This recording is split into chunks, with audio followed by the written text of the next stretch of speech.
What's up, captains? On today's show, I have a very special guest. We've got Anthony Miranda here, and how we know each other is we spent a little bit of time in the Marines together, which you guys will hear plenty about later. But for now, without further ado, you want to go ahead, give the people a little introduction about yourself? Yeah, for sure, man. First of all, thank you for even allowing me to be here, brother.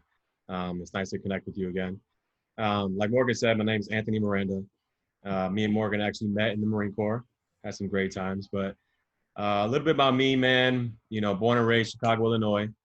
Get out of high school, really had no aspirations outside of school. Um, I say, hey, man, let me join the Marine Corps. So I joined the Marine Corps. 4 years, active duty as a machine gunner.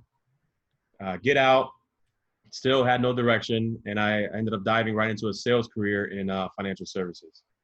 So that's what I do now. I'm in financial services, life insurance, retirement planning. I have a 6-year-old daughter who is my main focus and my main driving force in my life. So, like I said, man, I'm just happy to be here, and I'm looking to spark up some good discussion, man. Me too. Let's do it. And for those of you guys who are watching the video portion of this, uh, he stole a lot of the guns from the Marine Corps, uh, and they're mounted on his wall back there. Edit that But out. yeah, um, completely unrelated. But I actually took a 50 cal barrel, so I have a 50 cal barrel. Wow. I fucking took it. I was a little thief, man. Every Uh, like little cool thing, I wanted it. Little cool thing, huh? Oh well, the 50 cal barrel is like 6 pounds. one of the biggest things that I have. I also have a used AT4. So Wow. That's of course cool. it's not live, but yeah, Yeah, used. that's a Yeah, pretty cool little trophy. those are the two big things. Yeah, I'm proud of that. Yeah, I should mount the 50 cal Very barrel good, right above man. me here. That's a Yeah. trophy for sure. Yeah. Okay. So I mean, the whole reason we're doing this podcast is to talk about ego, because I know for me, I, I mean, like that Instagram post said, that the world used to revolve around me. At least that was my thinking, um, and it's not like it's gone now. It's a constant battle. Like I just finished reading "Ego is the Enemy," and in that book, Ryan Holiday talks about how it was either his martial arts instructor or someone else's. Anyways, the guy was saying, like, you don't just sweep the floor once and it's clean forever. Like with ego and with anything really, nutrition, working out, you can't just do it once and you're set, right? You gotta do it every single day. So um, ego, as Ryan defines it in his book, is an unhealthy belief in your own importance, which I definitely had, and we'll go into stories on that for sure. Also known as arrogance or self-centered ambition. So it's definitely okay to be ambitious, like for sure, you should be. But if that ambition is like for yourself, if it's purely for your own benefit, for your own ego, then that's of course not good. It's the idea that you always need to be better than or more than or recognized for all the things that you do, instead of like if you work on something as a team with somebody, and you do most of the work but they get the credit, instead of saying like, hey, no, like I actually did all the work, like let them take the credit. It doesn't matter. That's your ego talking.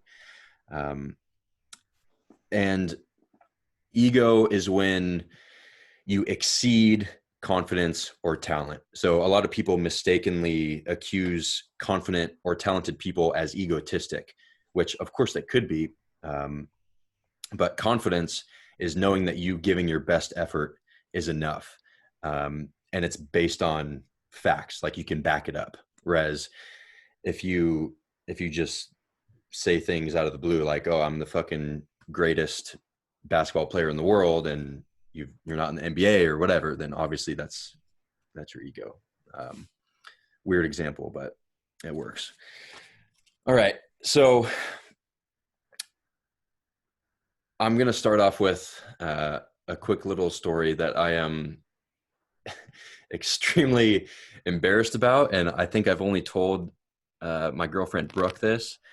Um, I can't believe that I actually said this, but this was back in middle school. I think it was seventh grade. This girl asked me out to one of the dances, and it was over text. And oh man, I replied back to her. I was like, I don't remember word for word, but paraphrasing, it was like, first off, no, like, do you know who the fuck I am? Like, I thought I was the hottest shit. And oh my God, I hate this. I was like, I'm the Uh, quarterback of the fucking football team and I have a six pack. Like, you think I'm going to go to the dance with you? And that is a true story. And I hate to admit that, it's but good. that's how bad I used to be. Yeah. Um, man, uh, yeah. I mean, it's good to get it out there Kind because of stings, right? what's that? Kind of stings. It fucking, Oh, geez. yeah. But yeah, that was me as a little piece of shit kid. Mhm. Do you have any stories of like that when you were younger? I don't think, I really think my ego kind of set in. You know, it's funny, man, because when you talk about ego, you're bringing up the discussion of like identity. So who you who you see yourself as, Hmm. and oftentimes that can be misconstrued based on a lot of things. And one of the biggest things is how you were raised. You know, and I know for me, when I was raised, I was one of those kids that um, my mom told me I was smart. I'm just so smart. Mm. Yep. My mom told me I'm a natural born leader. I'm just a quick learner. I'm good at everything I do. Yep. So I didn't realize at the time how damaging that was to me. So then as I started growing up and I actually started having to be tested, like, hold on, am I really smart or do I have to work at this? You know, am I really a natural born leader or do I have to develop? And all of that really started coming out, I think, in high school. That's when it was, like you said, captain of the football team, you know, six pack abs, started working out. I was a fit guy, really popular, you know, and I was in ROTC. So that was, Big shot. dude, yeah, big dog, man. You give a 15-year-old charge of seven more 15-year-olds, you're the fucking boss, man. Yeah. So I think that just started feeding my ego more, man. And I think it didn't really blow up in my face until I got to the Marine Corps. And once I got surrounded with that environment, get it given more responsibility, and now adding on a bunch of bad habits, it's just a natural disaster, man. Yeah. You know. Yeah. So, I mean, I was kind of in the similar place of you, like how we were raised. Have you read the book Mindset by Mm-mm. Carol Dweck? So Throw the wax. yeah, she talks about that. She's like, part of the reason why so many people have fixed mindsets, which is just like a mindset of you're born with certain talents or abilities and you can't really do anything to influence that. Mm-hmm. Like you said, you're either smart or you're not. Mm-hmm. So if you're smart, you just automatically do well on tests and you don't really have to work for it. Right. So you and me too, I was raised by my family telling me that I was smart and they rewarded me for A's and B's, not necessarily the effort that I put into getting that. And so very quickly, I learned to manipulate the ridiculous thing that we call the school system. And I didn't learn shit, but I found a way to get A's and B's. And it was very easy for me to not do any work, but get the results that I was being rewarded for. And that's part of the problem by telling people you're smart and rewarding for good grades when instead you should be rewarding the effort that goes into it. If you come Right. home with a D or an F even, it's like, okay, did you put effort into it? Did you give it your best? And that's why these kids who are getting diagnosed with these like learning um, Mm-hmm. disorders, first off, kids aren't meant to sit down in a chair for hours a day and just sit there and pay attention. Right. Right. So of course they're going to be fidgety. Of course they're going to have trouble paying attention to stuff that isn't even relevant. Mm-hmm. So, I mean, but yeah, going back to the ego thing, I definitely had an unhealthy belief in my own importance. So it definitely exceeded confidence. I've always been confident. I will always ever be confident, but it used to go above and beyond that. I used to think that I could do literally everything. And then, yeah, like you said, the Marine Corps kind of helps change all that. So before the Marines, I had never really been challenged, right? Like I had never been in a fight. I had never, I mean, I'd lost games and stuff like playing baseball, and in football too, but I don't know. I always felt like, I don't know, that I was still the shit. Um, and then the Marine Corps comes along, and especially when you're a boot or a new guy, like you are literally lower than dirt. Like you are fucking nothing. Yeah. And that's a real big hit to your ego. And so how I combated that was attitude. I Mm-hmm. was like, no, fuck you guys. Like you're a fucking asshole, which let's be honest, a lot of them are fucking assholes just for the sake of being assholes. Yeah. But instead of reacting with an attitude like, no, I deserve better than this. Like you guys are treating me like shit. Instead of doing that, what I should have done is, instead of reacting negatively like that, I should have responded by, okay, what is it that they want and how can I produce that or be even better than that or give them better results than what they're looking for. So instead of like learning the definitions of all the random words and the Right. names and numbers of shit, I would not do that and just waste my time basically. And then it dug me into this even deeper hole and so on and so forth. So, It's like the thing about the ego too is it brings about this sense of like pride, and it's almost like an unnecessary abundance of pride. right. And the thing about pride is that pride's okay sometimes, right? We For understand that. sure. But in the abundance of pride, when you're feeling prideful, it shuts down thinking. Like it shuts down your frontal lobe. So if you're Mm-hmm. prideful, you can't be open-minded to something. You can't receive new information positively. And like you're saying in your explanation, everything seems like an attack to you. Everything seems like an attack to your character. And this is speaking from myself. It's like it feels like myself either. I was always just kind of good at stuff. I was good at sports. I was good at school. Like I never really had a hard time with things. And that feeds your ego. But then when you get tested, now since you've all had a lot of those good experiences, you feel special, or you feel like rules don't apply to you. You feel like you're an exception, you know, and that's what the ego is. It's like it's funny, man. If ego were a person, it would be that guy. Like let's say you're out with your buddies, right? And let's say you get into a fight. You get into a fight and the dude just, man, he beats the shit out of you, man. Like bad. Like you're bleeding, black eye. You can't even get up. When you get up, your ego is your boy next to you that says, "Oh, you're good, man. You're good, bro, man. You got it, bro. You Yeah. completely won that, man. Get up, you're fine." That's ego. It's completely like irrational thinking. It's delusion. You're not being true to yourself, you know? And it's a tricky situation, man, because the thing about ego too is if you have a big one, you probably don't know. Yeah.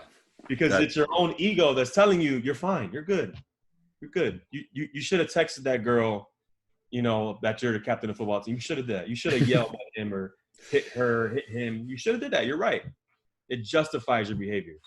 no, that's 100% true, because at the time I didn't know that I had this giant ego. I was like, yeah, I know having an ego is bad. I don't have an ego. I'm just extremely confident. And like we mentioned, my confidence well exceeded what confidence should be. Yeah. But yeah, I like we were saying, everything just kind of came naturally to me, right? Mhm. Like good in school, good in sports. Um, and because I didn't really pursue sports at a higher level, I never really got to see like, oh, like that's what good is. Yeah. Like you, like if you see like an NFL lineman for the first time, you're like, oh, like that's why Right. they're in the NFL. Like it's a completely different level. And if you think like you're some hot shit, um, yeah, I mean, I think football and basketball have the biggest culprits of this. These young kids who play at like the high school level, and then they make it to college and they realize that they actually have to work for a Mhm. spot on the team. Because in high school, they're like the player, they're like the star player. They get drafted to college, and now all of a sudden, everybody's the star player, and they're Yep. like, oh shit, like I'm not as good as I think I was. And either they realize that and they decide to put in the effort, or they continue thinking, no, I'm fucking good. I don't deserve to sit on the bench. Like you're either going to play me or I'm out of here. So that's a problem with That the even ego in sports. that's even in the NBA. In the Yeah. NBA, and Kobe said himself. He said when he got, rest in peace, man, late great Kobe Bryant, man. When he got to the league and he was looking at these guys, he's like, they're soft. Like this is it. Like this is the NBA. And what he realized was that these guys, most of the NBA players, only wanted to get to the NBA. Mm-hmm. That's it.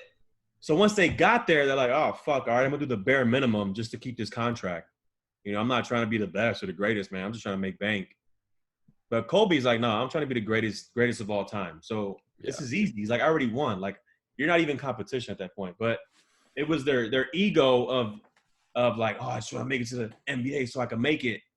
But then that's what happens with the ego, man. It's like it cashes checks that your character can't cash. Mm-hmm. It's like it puts you in situations that you as a man aren't going to be able to handle, and it's going to break you.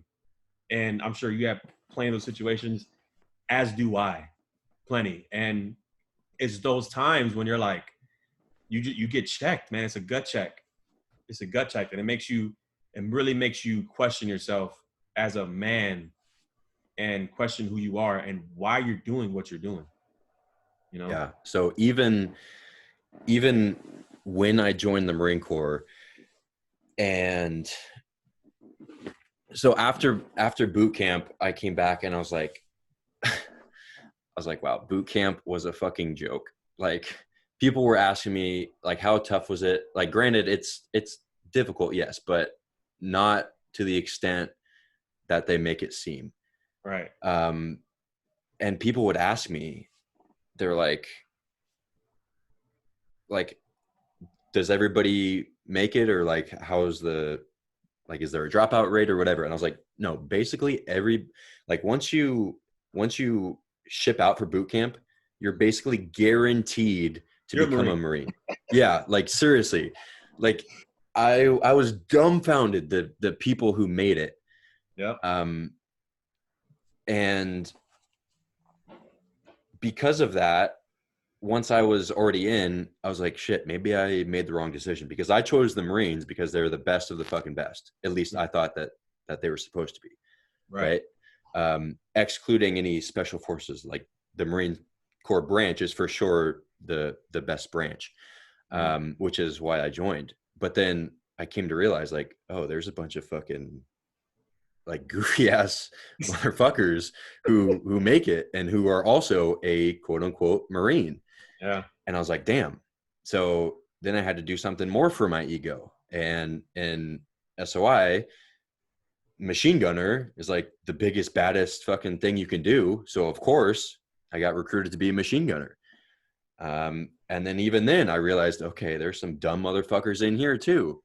Cause I, Probably the dumbest. oh, Yeah, man. oh man. But yeah, I, I always want to be the best at anything I can do. Mhm. Um, and so I noticed that and I was like, okay, well, above machine gun. Like what's the next thing that I can do? And so, as you know, I was always looking for a way to move either to cat or to try out for the snipers or go to recon, because I was always searching for that next highest thing. Because like I said, I joined the Marines because I was like, okay, everyone in there is a fucking badass. Like they're the best of the best, like super soldiers. Right. But I came to realize like you only get in shape or you're only good if you choose to do stuff like on the side, like the little PTs in the morning or any of that shit. Like that's fucking nothing. Like, and I thought everybody was like you, was like fucking ripped, like could carry a whole bunch of shit, like that. Yeah. And so that's why, like I said, I started doing the recon, the sniper screener, which I'll tell the story about that. Might as well do that now. So this is the story that I was referring to on that Instagram post, right? The biggest failure, Yeah. quote unquote failure of my entire life. So remember we were in Oki, and I saw a flyer up about the sniper platoon was hosting a screener to see if, because they needed new guys in the platoon. So I was like, okay, here's my chance. So I signed up for that with a couple buddies. I can't remember how many started. It was like 50.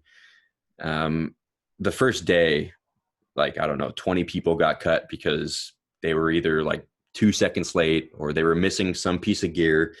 And I was like, how the fuck do you expect to come to this and you're not prepared? Like, good, you're cut. Yeah.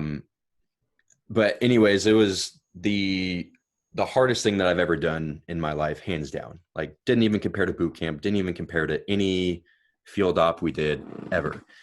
Not even close. It was basically 5 days of just suffering, no sleep, very little food, just being wet, sandy Good time. the whole time. Oh man. But yeah, I mean, because of this experience, I came out knowing that basically whatever the world throws at me, like I will be able to handle it because of this experience. So it was a good thing, and I've learned a lot from it. But at the time, I deemed this as my biggest failure, which you'll hear why. So I made it through all the week. It was only like me and I think 11 other dudes who made it, and I thought it was basically a guarantee. I was like, okay, I did your hard ass fucking test. Like, okay, let me into the platoon. Come to find out that I, along with I think one other dude, were the only guys who didn't make it into the platoon. So 12 people passed the test out of the original 50, and 10 made it to the platoon.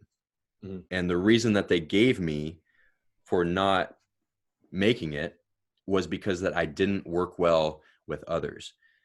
And oh man, I fought back hard. I was like, are you fucking kidding me? Like, I carried this dude's pack for this part. Like, this guy passed out. I buddy dragged him the whole rest of the way back, like blah, blah, blah, arguing. And they told me that it was actually my peers who had written that, because every night, after all the shit show was over, we had to go back and do these assignments. And one of the last assignments was ranking the people who you think should make it, why not, their strengths, weaknesses, blah, blah, blah. So apparently, a few people marked that I did not work well with others. And of course, in a sniper platoon, that is the last thing you want. So even though I was physically capable of doing everything, it was it was my ego of putting myself above everybody else around me. And not just in the sniper platoon, but in any Marine Corps, military squad, whatever, that is not something you want, right? Somebody who's only focused on themselves. It's all about the people to your left and your right, which is why I originally joined, because I felt, why should anybody else's kids have to go off and die for my freedom? I was like, I can do that myself. So that's why I joined. But then I guess I lost touch of it, and I began only doing things for myself. So that was that was the reason they gave me. And that was that. There was nothing I could do. All my best buds made the platoon, and I was still um, a machine gunner, which, I mean, nothing wrong with that for sure. But it was a blow to my ego. And I had to come back to the platoon saying, yeah, I passed, but I didn't make it. Right. And that was hard for me. And I I'm good friends with all the guys still. We went out for beers, and I would ask the guys who cut me, I was like, okay, like, be honest with me. Like, why didn't I make it? Because in my eyes, like, I did nothing wrong. Like, I still worked well with the guys in my head. And they're like, man, like, I'm like, we're telling you the truth. Like, you just didn't like work well with the other guys. And I was like, okay. So it just goes to show you that you can do, like, you can think that you are the shit and you can do everything in your power, which I thought I was doing physically. I was, but if you are too self-centered, right, that self-centered ambition, it's going to hinder you from a lot of different things. Yeah. So one of the things that Ryan talks about in his book, I got these pages bookmarked. So he says, clear the path for the people above you, and you will eventually create a path for yourself. And that, I mean, this couldn't be a more perfect situation. If I hadn't been so worried about how much water I had or how much food I had, or if I got more sleep than the next guy, like, if instead of focusing on that, if I would have given out my extra water, like, here, man, you can take it, I'm fine, or whatever it was, carried the extra weight, then I probably would have made the platoon. But Yeah. it's okay, because I have since learned from it. It's taken a while. And it's still a hard thing for me to accept, but I'm happy with it, because I am very happy with where I am now and the person that it has made me. So that is the story of my biggest quote unquote failure, although now it's not really a failure because I've learned from it. So there's no real failures. It's either you win or you learn. And I think it was actually Kobe who said that. So yeah. So that's my big spiel. Can I share mine? Yeah, go for it. I love it. All right. Well, I know my biggest failure for sure is that time I got in big trouble in the Marine Corps. You know exactly what I'm talking about. Yep. So I'm about 3 years in my Marine Corps career. I picked up sergeant in the system, but I didn't get pinned yet officially. Like, we didn't have the ceremony. So on paper, I'm sergeant, right? Mm-hmm. It's like a Friday. I think we had just got back we're in Okinawa. So we had just got back from Korea. We did like a field op in Korea for a week or so. Came back. We're in Okinawa. It's the first night back. I think it's a Saturday night. It was definitely the weekend. Yeah. So I'm supposed to get pinned that Monday, I believe. I can't remember. I think it was a Monday. I was going to get pinned sergeant, which is pretty good. I'm like, damn, sergeant, 3 years. I'm doing good. I'm section leader, right?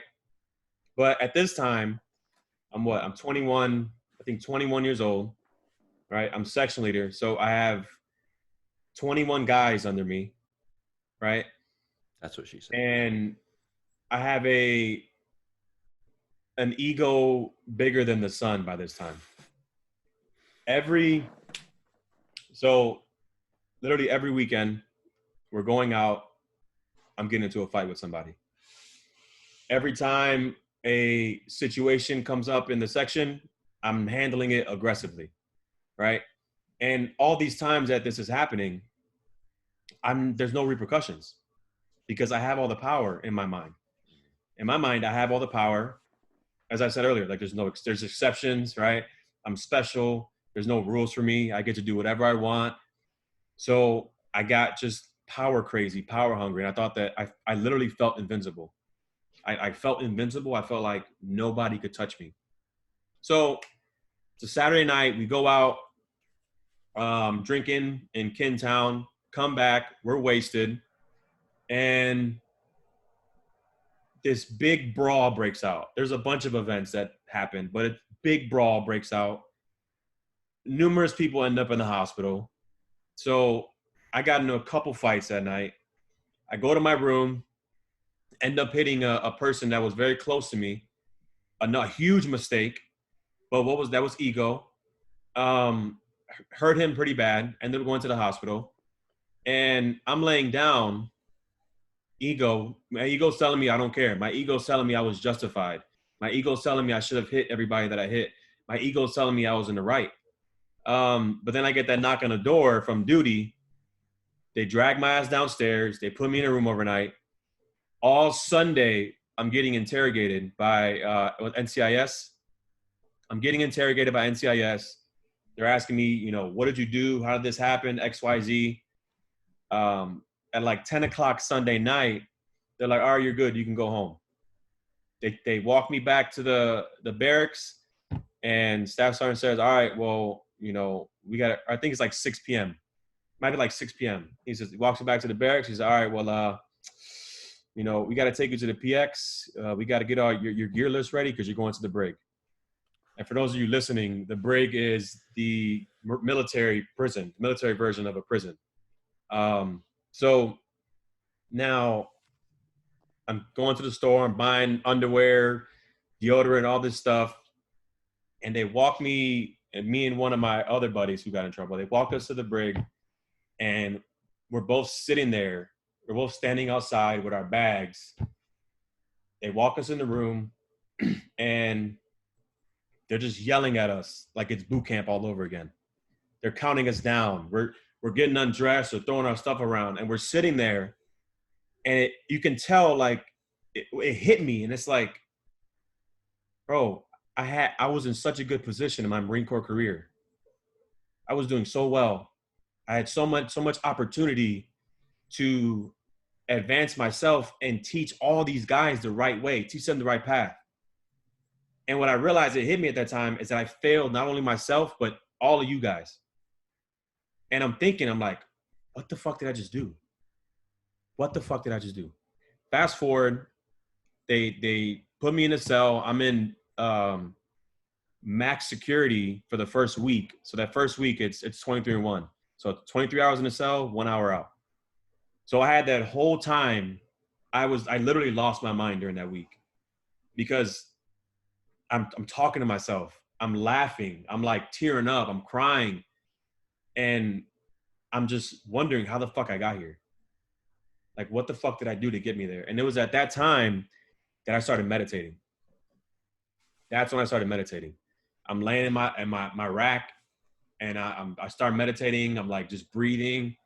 And I found out that was the only thing that could calm me. Because obviously I had anger issues. I was an alcoholic for sure, and had a lot of issues I was dealing with, and I wasn't handling them the right way. And once I started meditating, I started realizing that I was more aware of what was going on. I was more aware of my thoughts, more aware of my feelings. But then ended up spending a month in the brig. I get out as a PFC. So had all my ranks stripped, and I didn't get paid for the next month. They took my pay for the next month. I couldn't leave. I had like curfew. I couldn't leave the base. I had to be in by 10 p.m. Like I couldn't do shit. So then my last year in the Marine Corps, I was just like the fuck up, the has been, or the who could have been. So for me, who had this big, huge ego and who thought I had everything going for me, I was a shit.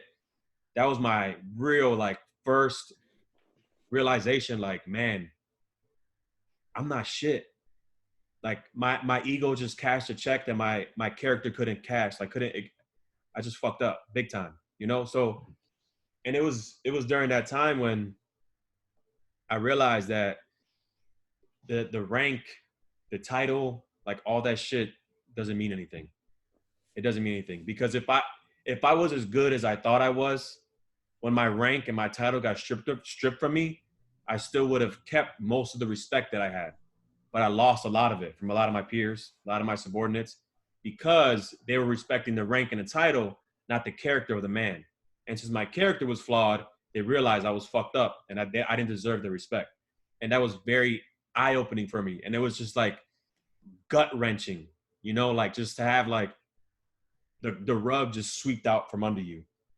Um, and I think that was the point, man, where I started meditating for sure. And I kept it up. And that's when I realized this ego thing, you don't see it unless you're self-aware. And for me, and for most people, they have no idea what self-awareness is. And for me, the way I find self-awareness is by meditating. That meditation has completely changed my life. It's been able to give me, it's like a key, man. It's like a key that unlocks your mind. Like that's the first thing I do every morning. Every single morning, before I look at my phone, I meditate. Because I need to make sure like I'm good, my mind's good, so that when I'm going throughout my day, I can think more clearly. I can observe my thoughts and my emotions clearly so that I can react the right way and not react how my ego wants me to. But that was the biggest thing for me, man. You know, Yeah. just doing a lot. Yeah, that was crazy. I remember all the blood, seeing it. And it was just like, wow. But yeah, it seems like you've learned from it, right? It gave you meditation. Did you know about meditation before the brig, or was that something like somebody told you while you were in, or how did that come about? I knew a little bit about it. I knew about just like a breathing technique, because I would always have trouble sleeping. So I knew of the like 5-7-8 or Mm-hmm. 4-7-8, I think it is. Yeah. So I was doing that to try to help me sleep, and I realized like, wow, like I'm so calm right now. This is great. Especially I was just in there like enraged. I was anxious, but then doing that breathing technique, it got me so unbelievably calm, and that's when it kind of like opened my eyes to how powerful it can be.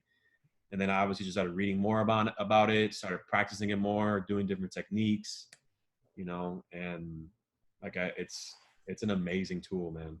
Yeah. I can imagine how powerful that would be, especially in that situation, because with an ego as big as yours was and as big as mine was, meditation, I don't know if this is the same for you, but I heard like meditation and it's like, what the fuck? Like, are you like Yeah, a Buddhist monk or some shit? Like, right. fuck you. Some fucking hippie, like Yeah. real Seriously. So everything.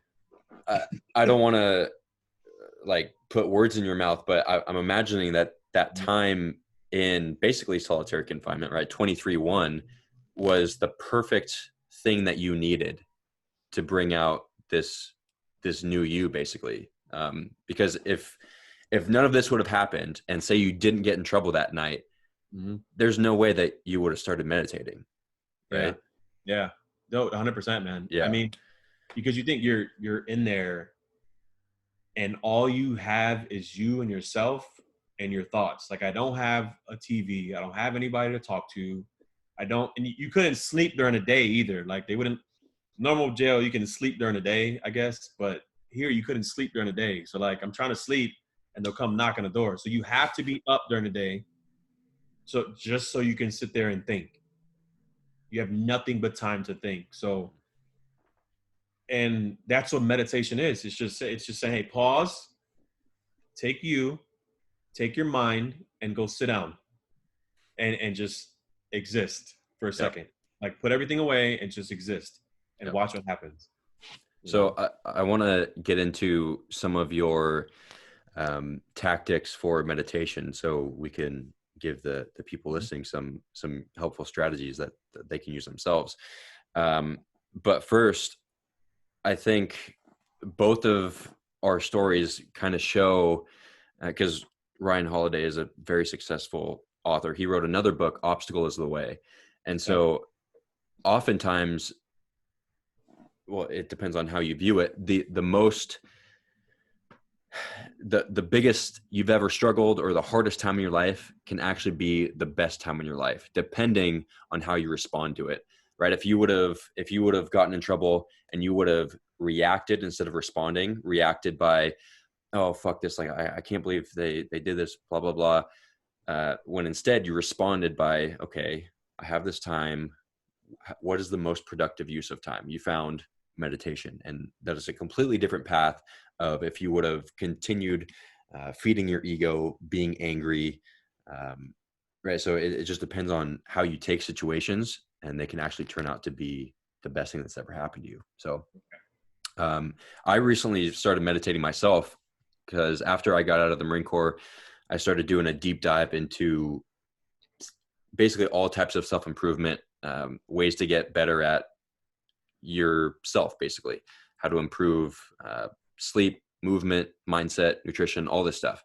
And meditation was something that would keep popping up over and over and over again in podcasts, in books. And eventually I was like, okay, like maybe I should listen. And because everybody's saying this meditation thing is like the most powerful thing. And so I now do it. I do it in the morning when I wake up, and I do it right before I go to bed, because it does, like you said, it helps you relax. And that's the thing you want right before you go to bed. So what are some of the techniques that you use for meditation? So mainly I focus on my breathing. There's other ways, really it's just finding what's comfortable for you. I focus on my breathing. So I'll breathe 4 in, 6 out, 4 in, 6 out, 4 seconds. Sometimes I'll just focus on my breath, essentially moving up and down my spine as I breathe. Or sometimes you just sit there and don't focus on anything. There's something called noting in meditation. Noting, like Noteing. Or I don't know if there's an E still there, but basically you're sitting there in your thoughts, and if a thought comes to mind, which is going to happen, your mind is just firing. Yeah. And you realize you got distracted, you note it. You just say silently in your mind, you just say thinking, and you come back to base, right? Let's say you have a feeling like your back starts hurting. You just notice it, feeling. You note it, you just come back. And what that's helped me do is look at things as they are, not as you want them to be. And that's a very subjective way of living. It's a very stoic way. Ryan Holiday loves stoicism. And it just helps you look at the world. And when you start meditating, the world is different. Because then when you do get upset, you know, something riles you up, you get upset, you're able to say, wait, okay, I'm upset. Why? Just let it go. Wait, I'm annoyed. Why? Just let it go. Because you're wiring your brain to do so. It's just like meditating is working out for the mind as the gym is for your body. It's working in. Yeah, like it working in. Yeah. Okay. Yeah. I cannot take credit for that. I forget who I heard that from, but yeah, I didn't come up with it. But yeah, meditation, I started it and I quickly gave it up, like after the first time, because like you were saying, those thoughts come into your head and you're like, oh, well, if you're meditating, you're not supposed to be thinking anything. It's not working. Yeah, I would get an itch and I'd scratch the itch. And if you're like, no, if you're meditating, you have to be still and relaxed. And it doesn't have to be like that. Like meditation can be whatever you want it to be. Don't put so much pressure on like lighting these candles and turning on the Himalayan salt lamp and just diffusing the lavender oil and right. No, like you can meditate anywhere. Like it doesn't have to be this complicated thing. Like you said, just focus on your breath, right? In through your nose, breathe into your belly, prolong the exhale. That's a very good way, in a very quick way to activate your parasympathetic nervous system, get into that rest and digest mode. And that's the first time that I've heard it called noting. Noting, yeah. Yeah. But that's good. It's because thoughts are going to come into your head. Yeah. The analogy I've heard is when that happens, think of like you're just, the thought comes and then you throw it into the fire. So focus, like close your eyes, focus on a fire in front of you, and then a thought comes, oh, it's there, throw it in the fire, Yep. move on. Yeah, both are good ways. But yeah, I just want people to know that meditation doesn't have to be this crazy thing, and just start with 3 deep breaths. Yeah. Like you don't have to sit down for 20 minutes. Like just do whatever you can, and then build from there. But yeah, it is a hugely powerful way to, I mean, a lot of things: reduce stress, help you relax before bed, get you in the right mindset. It can actually help you absorb nutrients better from food. Because if you eat in a sympathetic state, right, all jacked up, all hyped up, your body's going to be focused on running away from the lion, figuratively, because that's what used to happen way back when we get stressed out, we would be running away from something. And now your body thinks you're doing that. And so it's going to say, fuck the nutrients. I'm going to focus on the, like all the other shit that needs to get done. So, yeah. Another thing I wanted to mention is you said that you lost a lot of the respect after you got out of the brig. And this is, so in the military, you're basically forced to respect, at least in front of them, the rank above you, like the highest, the rank above you. And what that does is, even the bad leaders or the people who are promoted and they let the power go to their head, it causes that kind of fallacy in their mind where they think they're the shit and everybody likes them, because you kind of have to be nice to them to their face, but then behind your back, people are like, oh man, fuck this guy. Like, he's not a good leader. And then so when you did lose that rank, it kind of brought you back to earth and be like, wow, like they respect me for my rank, not for the person that I was, not for my character. And that's hard. That's a huge blow to the ego, like you said.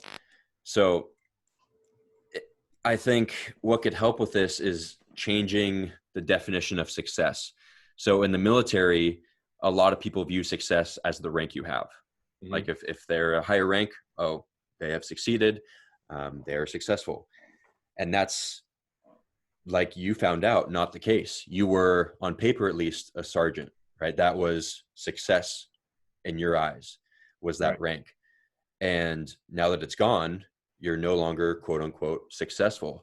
Mm-hmm. So what can help people is, instead of defining success as an object or a material object, whether it be money, trophies, whatever it says on the scoreboard, instead you should define success as how much effort you put into something, because ultimately that's what you can control. You can't control whether you get promoted. You can't control whether the other team wins. You can't control like whether the stock market crashes or whatever. So if you base your success around those things, it's like nothing. Like anybody can take it away from you at any time. Whereas instead, if you focus on success as giving your best effort, no matter what, all the time, then you can't have that taken away from you. Right. Nobody can take away your character. Nobody can take away that. What's the word? I'm blanking. Like internal and external. Anyways. Yeah. I agree. Like, I think success, well, so on the topic of ego, right? Again, it's talking about identity. And the thing about identity is that it's like when your ego is high, your income is low. When your ego is high, your success is low. When your ego is high, your relationships are low. When your ego is high, a lot of things are low. And that's because in life and in everything, you don't, let's say with a job, right? With the business, you don't make what you want, you make what you are. Meaning if you want to make $1 million, that's great. But if you don't have the character to back that up, you're not going to get there. So you make if you want to make $1 million, but you're making 20 grand a year, it's probably maybe has something to do with your identity. Maybe it has something to do with who you see yourself as, and what kind of habits you have in place, and who you're surrounding yourself with. So everything's driven by your identity. Like, who are you? What do you stand for? And are you just hiding behind a rank? Are you hiding behind a title? John Maxwell writes about that a lot. There's different levels to leadership, and the weakest level to leadership is leadership by title or leadership by rank and position. And that's what we see in a lot of corporate America, like a hierarchical position where there's just the guy that's been there for a while. He's an asshole. He's a piece of shit, but you have to listen to him. Same way in the Marine Corps. This guy, he has a rank. He's been in there for this long. He's a piece of shit. He probably sucks at his job. Probably sucks at PT. Probably get you killed in combat. But guess what? You gotta listen to him. And that's just those are weird situations where it's not necessarily beneficial, but it doesn't really matter because it's not about, in those kind of situations, it's not about the individual, right? But that's why it's so important to realize when you do have that power and control, which you do every day, you need to make it about, you need to make life about who you are as a person. And so John Maxwell says the most powerful level of leadership is leadership by inspiration. That means that what you're doing it for others. Like everything you're doing it for someone else. Mm-hmm.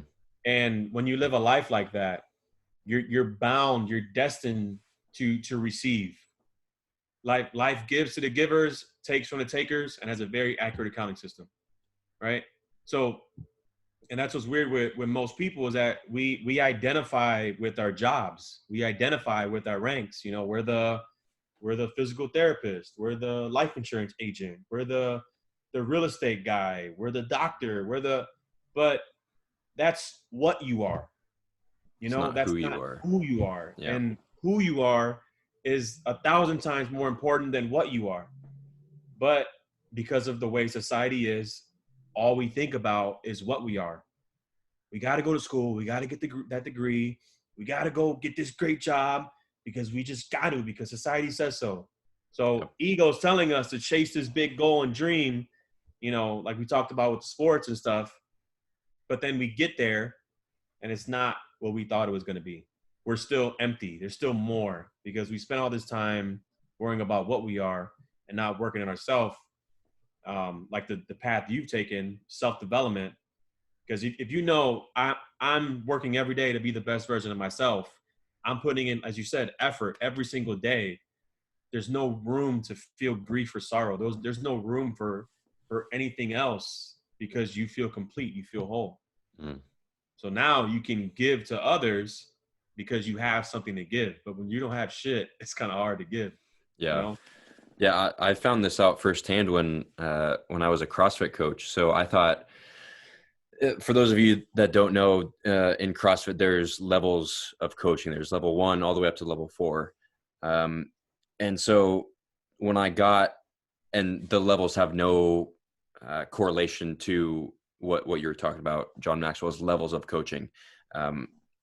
Although they kind of do, depending on your mindset with it. So when I got my level 1, I was definitely a level 1 coach.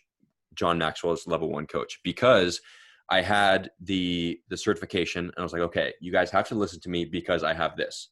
It was strictly like, this is my rank. You will do this because I say so, and you have to. And then I started doing like more research, and I became to realize like nobody gives a shit what CrossFit level of coach you are. They give a shit like how you connect with them as a person, like how effective you are at helping them improve. And so it's the same for like doctors. Like just because you're a doctor doesn't mean shit.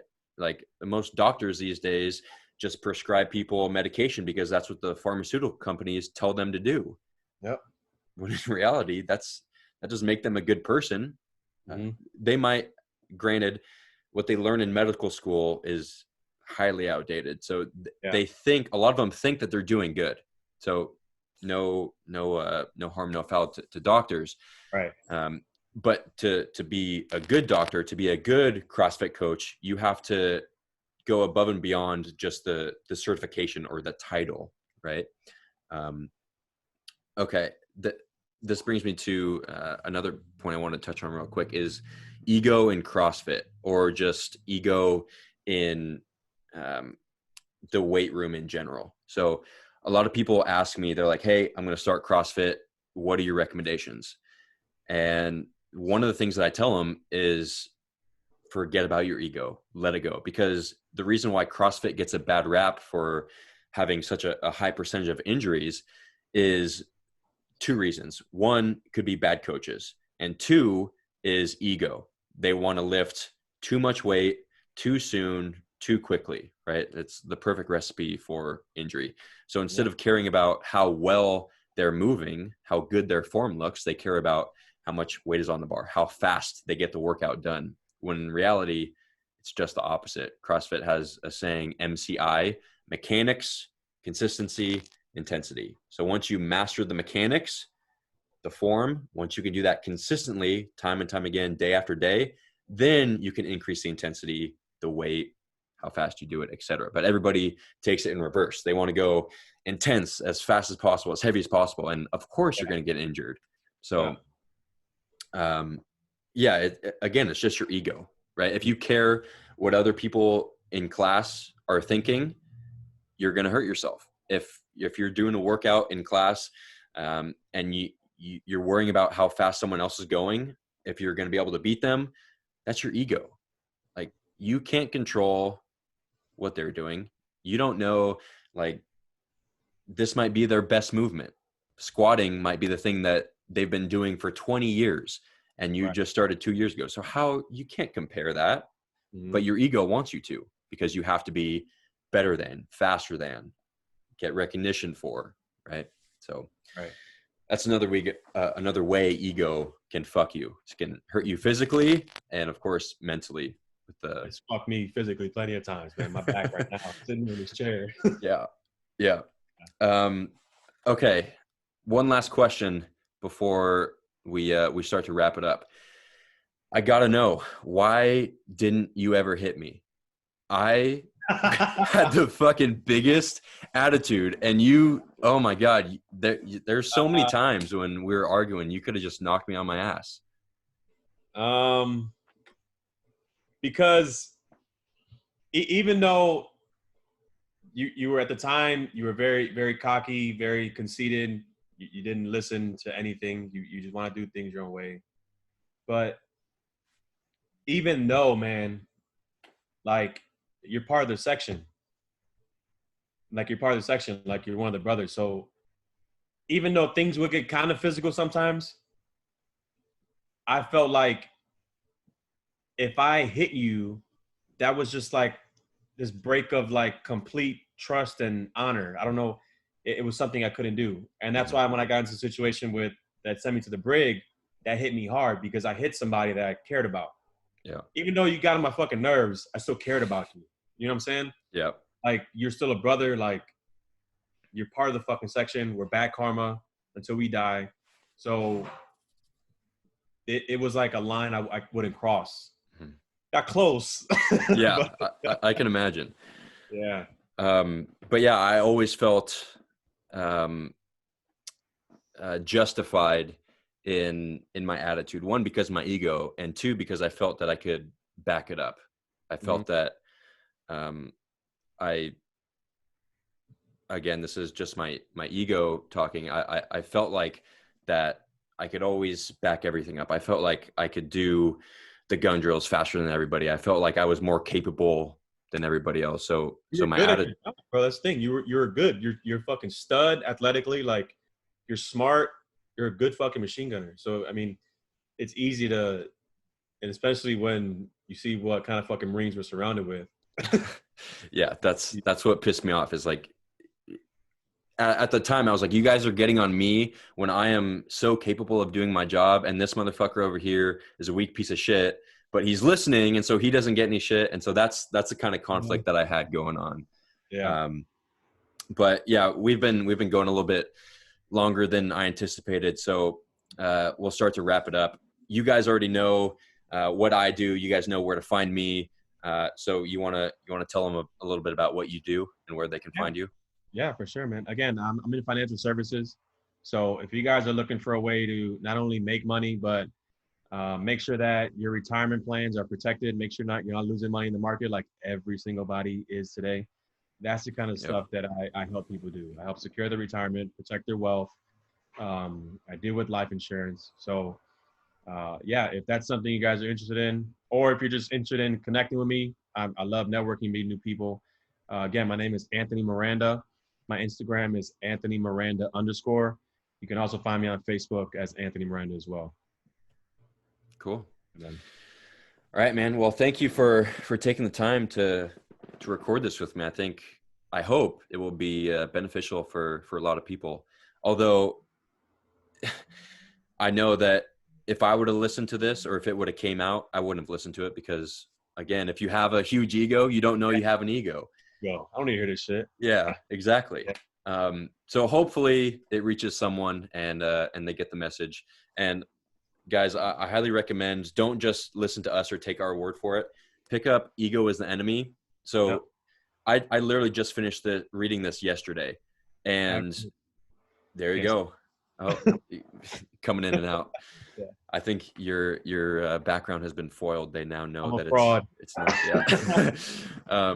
But yeah, even after all this has happened, and I thought that I learned from my experiences, it wasn't until I finished reading this book, and I mean, it's not like it's gone. I'm still going to continue working on it, but definitely pick up this book. Listen to anything Ryan Holiday puts out. It's all great stuff. But yeah, that's all we're going to go over today. So again, I want to thank you for coming on.